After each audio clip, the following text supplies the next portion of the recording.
People killing it with money. Let's talk about it.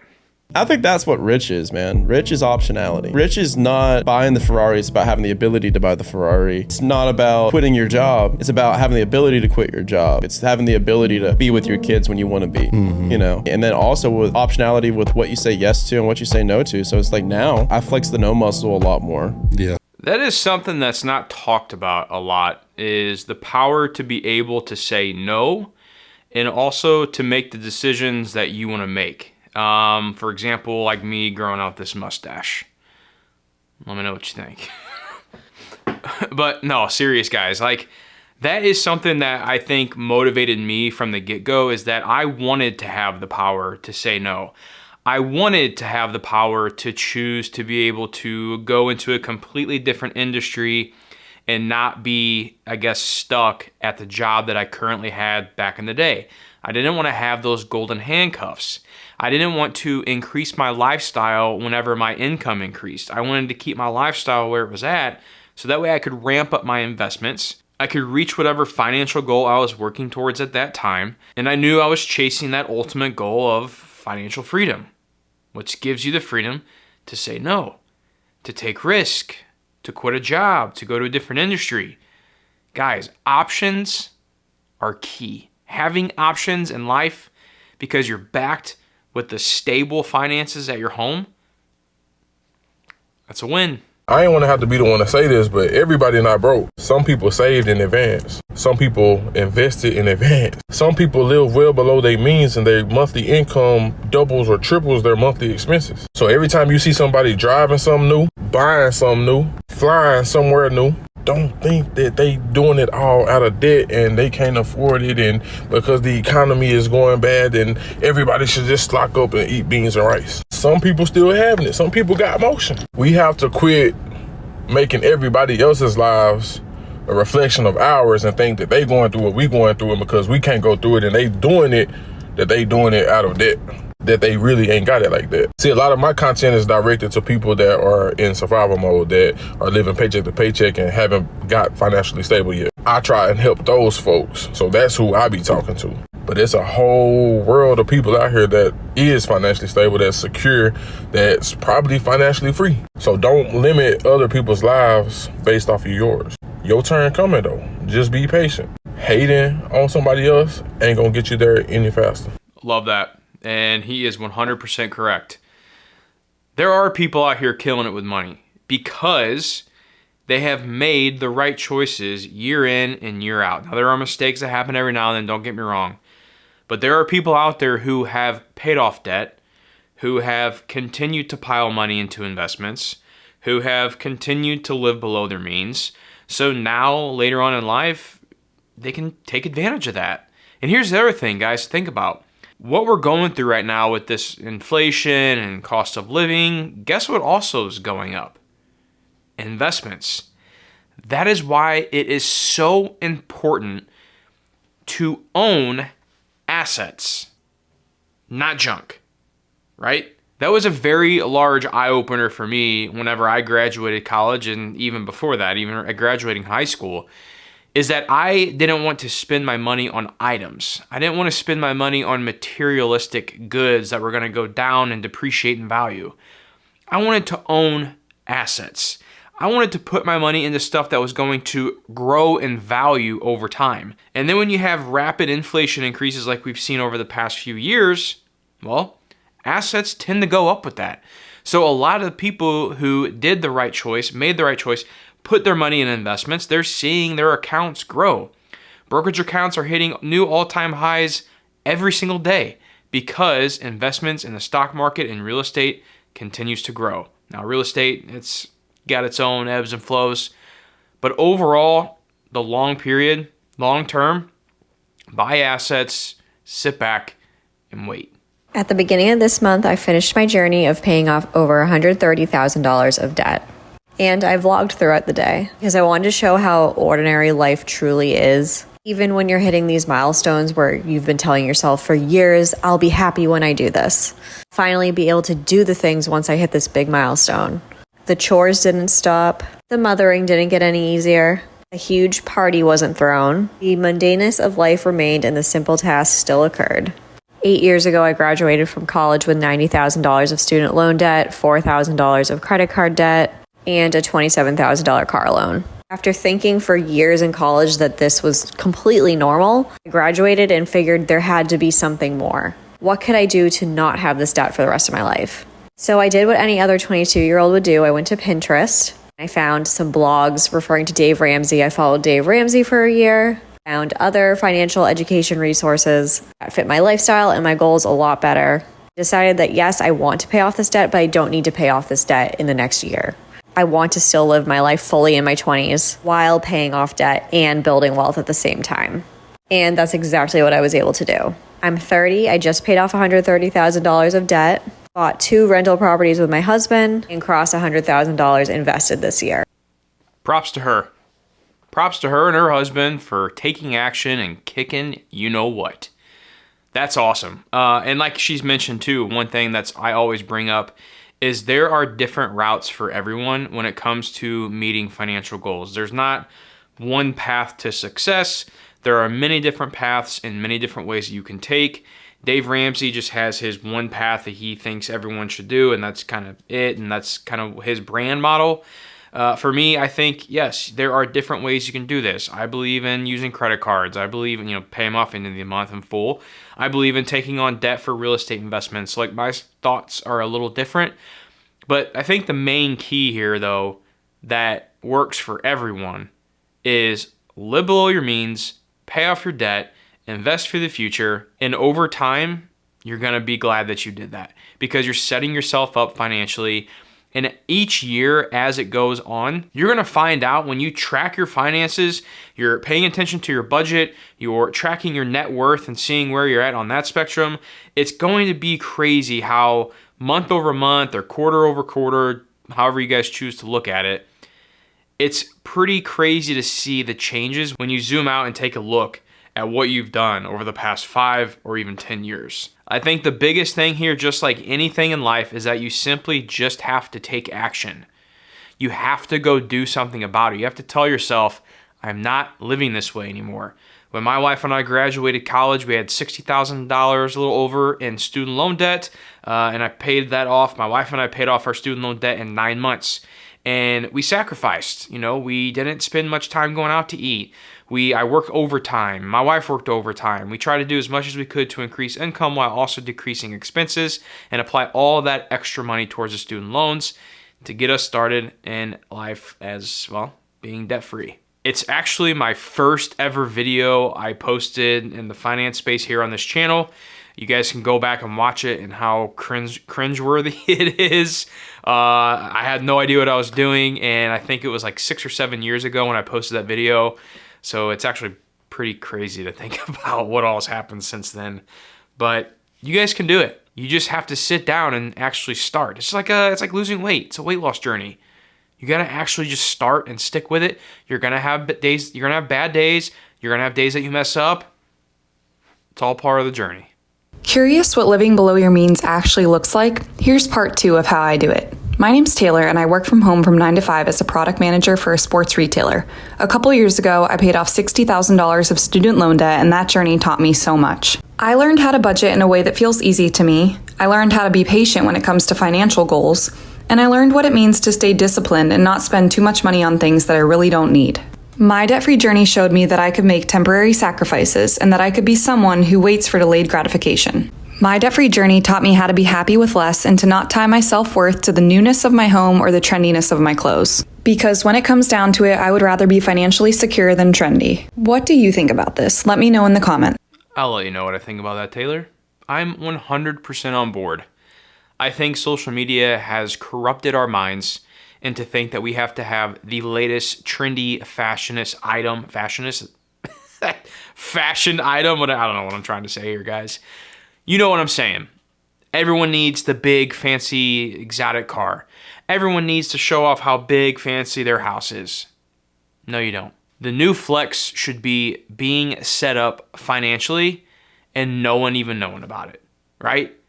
Drive down the road in your, 5, 10-year-old paid off car and enjoy life. The key there, though, is just to start on your journey. Actually start your financial journey so that way 10 years down the road, you're not looking back saying, oh, I wish I would have started then. Now, this next one, guys, it's a longer clip. I'm going to watch it all the way through, but it's a good one. It's really good. Let's break down my investment portfolio as a married 33-year-old with a $917,000 net worth who grew up in a trailer park. For what it's worth, I started investing in 2019 right after I paid off $100,000 in debt. After we bought our first house in 2021, we really started ramping up how much we invested every single month.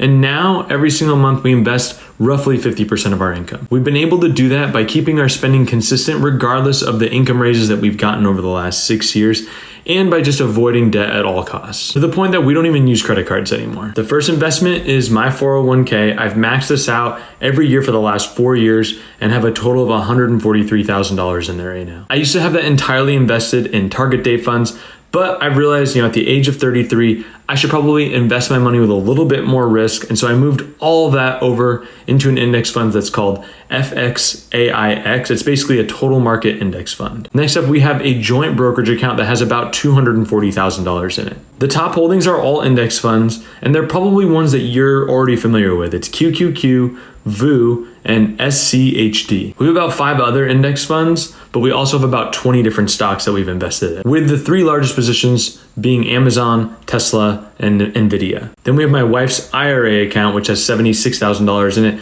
That is entirely in the index fund VU. And similarly, my IRA is entirely in VU, but I have about $25,000 in mine. It's probably the area where I'm kind of the weakest in, I'd say, at the moment. When I say weakest, I just mean I really started investing in my IRA much later. There's caps to how much you can invest in every single year. And so I feel like I should have a lot more in my IRA account at this age. I also have $60,000 sitting in an emergency fund where it gets somewhere around like 3.7, 3.8%. That's with the bank Ally. We actually had it much higher at one other point, but we realized we're spending less than $7,000 on all of our bills. Having more than $60,000 is probably a little bit, aggressive. But my wife is also about to be giving birth. We set aside $25,000 in a completely separate savings account.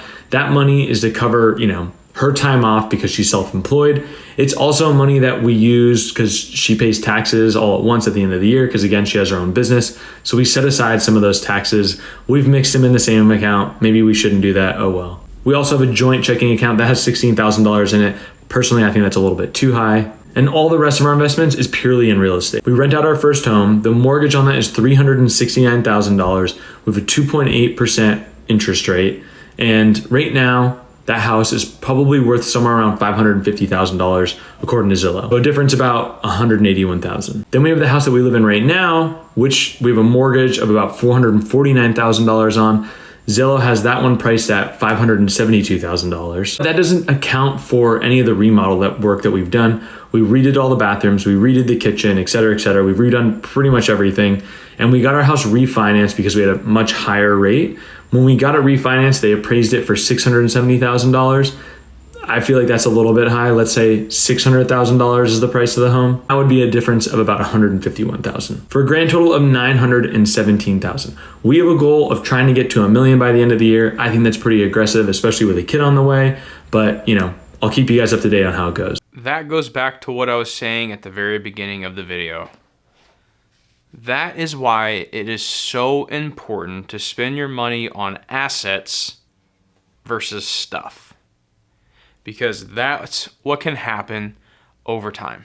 And I love the fact that he's putting majority of his money in the stock market, like myself, in broad market-based tracking index funds or ETFs. VU is another one I use a lot. FXAIX is another great one. Basically, the difference of those two is just the brokers you're with. It's one's Fidelity's S&P 500 fund. The other one is Vanguard's S&P 500 fund. Basically, the S&P 500 makes up the top 500 largest companies in the United States. And then you invest all your money in that S&P 500 fund, and it gets spread out throughout those 500 largest companies. But that is why it is key to start investing now, guys. You have to start investing so that way you can take advantage of the growth that's going to happen over the long term. We're going to have cycles that go up and down. The best time to invest is whenever you're, hitting that new low. But over time, continuously investing at dollar cost averaging, investing in the market and real estate, whatever it is that, floats your fancy, Crypto, I exposed myself to crypto as well. Just invest. Find what's right for you and invest.